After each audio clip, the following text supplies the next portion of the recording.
باپ کی عظمت جانیں گے آپ. سن لو, میرے ایک آن نکلے گی مجلس ہو جائے گی میری, میں انتظار نہیں کریں گے, اس لیے کہ مجلس سننے والی بیویاں آ چکی ہیں, وہ ہمارے فضائل سے راضی نہیں ہوتی, ہمارے چند قطرے آنسو ہوتے ہیں اس سے راضی ہو جاتے ہیں. بس میرے عزیزوں, اب آپ جانیں اور سیدہ جانیں, آپ کی آنکھیں سیدہ کا رومال, اور امید ہے کہ مومن شہزادی کو محروم واپس نہیں بھیجے گا, وہ انتظار نہیں کرے گا کہ مولانا پڑھنے کے. سنو گے ازادارو, نہیں اب بیدار ہو جاؤ. جناب رباط کی شخصیت تو آپ جانتے ہیں, حسین ابن علی اتنے بڑے مالک ہیں کہ دنیا صرف نام حسین سے زندگی لیتی ہے. جو کریے گا نہیں, میں تھوڑا سا صبر کرو, کل میں مسائل پڑھ چکا ہوں, اب میں نئے روح کو چھیڑنا نہیں چاہتا.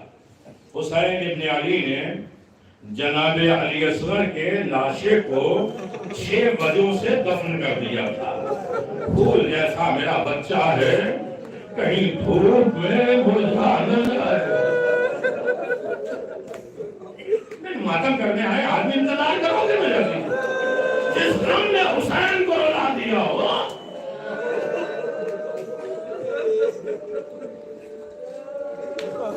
دوسری وجہ میرے عزیزوں سنو گے, دوسری وجہ یہ ہے کہ جب سب کے سر نیزے پہ بلند ہو, کہیں میرے اصغر کا ساتھ.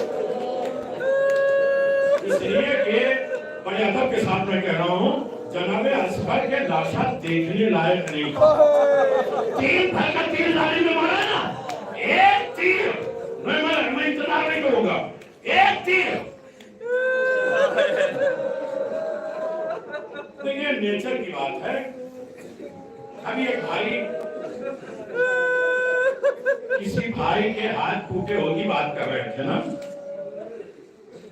آپ کے ساتھ آپ کا بچہ ہو, کوئی پتھر آنے لگے تو سب سے پہلے آپ کا ہاتھ اٹھتا ہے. بچے کے اوپر کوئی اذیت, کوئی حملہ کرنے لگے, آپ کا ہاتھ اسے روکتا ہے. ارے حسین جیسا غریب, ارے تیر چلا, پہلا ہاتھ حسین نے اٹھایا, پہلا تیر حسین کے بازو پہ لگا, دوسرا اصغر کے گلے پہ لگا, تیسرا اللہ کا پریسی میں دے, ایک کان سے گیا دوسرے کان سے نکل گیا. اصغر کا سر ہی نہیں بچاتا. اسی لیے حسین نے اصغر کے لاشے کو دفن کر دیا, اصغر کا سر نہیں بچا.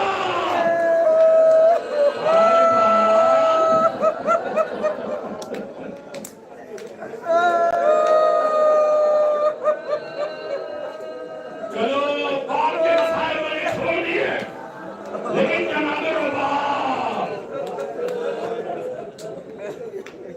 آواز دے میرے لال, میرے لال, میں اہل بیت کے خاندان کی نہیں ہوں. کہیں ایسا نہ ہو کہ تم ڈر جاؤ تو لوگ رباط کو کہیں گے یہ ہے جہاد اکبر بھی, جہاد اصغر بھی ہے. جناب اصغر نے آواز دیا تھا جناب صغرا کی گود میں,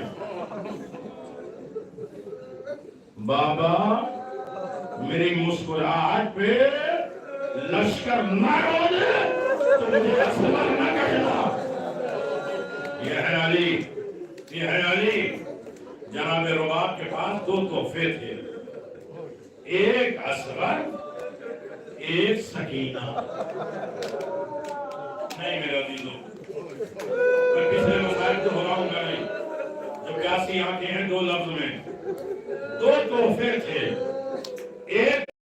ایک کربلا میں اور ایک شام کے قید خانے میں. دونوں کے دفن ہونے کے ایک ہی طریقے ہیں. حسین تلوار سے اصغر کی قبر بنا رہے, کربلے اٹھا کے اصغر کے پاؤں کو چھپا رہے, گھٹنوں کو چھپا رہے, پیٹ کو چھپا رہے, سینے کو چھپا رہے. ارے کربلے اٹھایا, چاہا کہ اصغر کے چہرے کو چھپائے. ارے باپ ہے نا,